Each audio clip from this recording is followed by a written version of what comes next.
Is gumi hopi bom. Ja, nós temos eigenlijk basta luna preparando para investment summit e botar nisso, botar tiki nervioso sobre nós não conhecer o mercado ja, equipe tra hopi duro para nós hire a tendência para ele não participar e ela vai ser gumi hopi bom.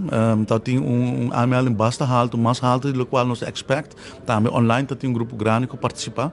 E salta de yen e tal tem ainda mix de gente ainda não hopi interessado em Aruba, tem algum gente que já acaba esse negócio com Aruba ainda não está interessado, outro ainda não está partners de Aruba, dus e tal tem ainda não está novo, dus tal tem mix de inversionista interessado, não, dus met keer seita interessante, me há feedback de diferentes participantes não que ja na gosta a apresentação, não gosta aqui que Aruba está sendo, que ja que está impressionante com a economia de Aruba recover e que está a oportunidade de inversão, dus met keer que investment samen está succesvol.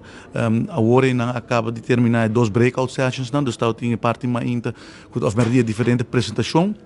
E depois nós organizamos 2 breakout sessions, com o grupo que está interessado em investir em Oranjestad, com San Nicolás, vai de sala, com equipe de nós, e o grupo que está interessado em pôr em agricultura comercial, em waste management, of energy transition, renewable energy, vai de outro grupo. E também com o grupo de nós que está suporta, dus para a discussão por um lugar mais one-on-one, para fazer pergunta e fazer sessão mais interativa. A primeira sessão está um pouco mais passiva, no sentido que nós damos uma diferente apresentação.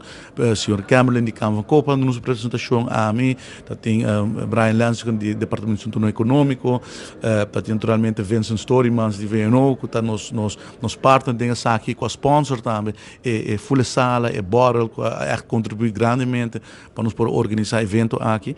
E nós temos keynote speaker, que também é interessante, que a mencionar eigenlijk, que ela analisar que a Aruba está fazendo, com a estratégia e comprar que sei com a região, com a estratégia bom e que nós temos, em verdade, uma jurisdição bom para investir em Caribe. Se você é interessado para investir em Caribe, a Aruba tem uma economia sólida.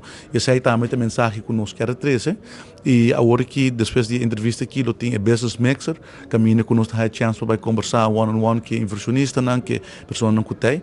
E, hopefully, assim, trazer relações e que tipo de inversionista nos por atrair para Aruba.